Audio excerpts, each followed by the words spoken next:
Ozkizilcik joins me now from Ankara. Omer is an analyst with the SETA Foundation, a Turkish policy think tank. First of all, Omer, your reaction to the recent operation in northern Iraq?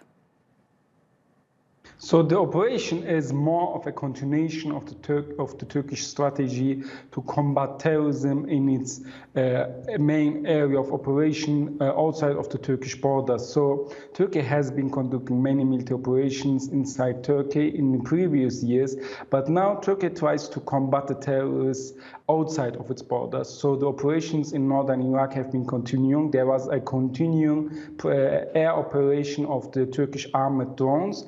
And we know that the Turkish intelligence was really successful in the area, targeting senior PKK cadres. So even some PKK alleged leaders claimed that Turkey is getting its intel from the local farmers, from the local Kurdish population in this area. So this shows us how successful Turkish operations are and how much actually the local Kurdish population is keen to get rid of the PKK. And the air operation of yesterday is a major operation which has been only possible due to the huge gathering of intelligence by the Turkish intelligence. So the airstrikes, especially on the Sinjar Mountains, is also quite important from a strategic point of view, as it's the main hub between the Kandil Mountains in Iraq and the YPG presence in Syria. So YPG fighters and PKK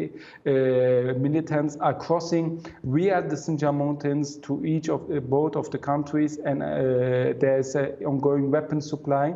By striking these positions, Turkey have shown that the PKK is not secure anywhere, and it has lost a huge significant arms supply and militant supply route.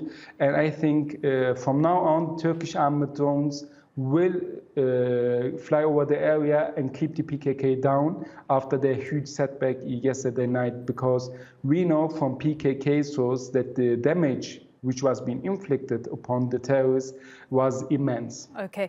Omer, how strong is the PKK? Who's funding them, and what do you make of recent reports that the UAE has been funding them?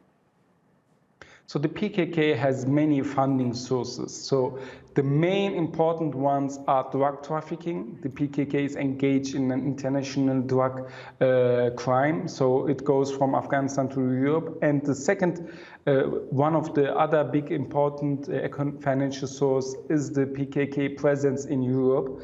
The PKK is collecting money from the Kurdish businessmen by force, by threatening them in Europe. And however, over the recent years, especially since 2014, the United States of America and with the Americans, the United Arab Emirates and Saudi Arabia have become a financial supplier of the PKK and the YPG, as it's not a secret that the Saudi Arabian government and the United Arab Emirates government have accepted to give money for the YPG in Syria to rebuild their areas, to finance themselves. And this money is also being sent towards the PKK. However, what's important is that the United Arab Emirates especially are trying to combat Turkey on every possible area. So they have been trying to bribe the Assad regime to kill 3.3 million civilians in Idlib in a hope that Turkey will become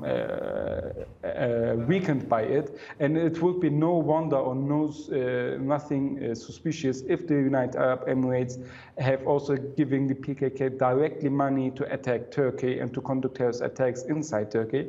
However, the operations by Turkish security force are so immense and so successful that some money from the Gulf monarchs will not change a much thing, and it will not enable the PKK to conduct terrorist attacks, hopefully. Omer Ozkizilcik from the SETA Foundation, thank you very much indeed for your analysis.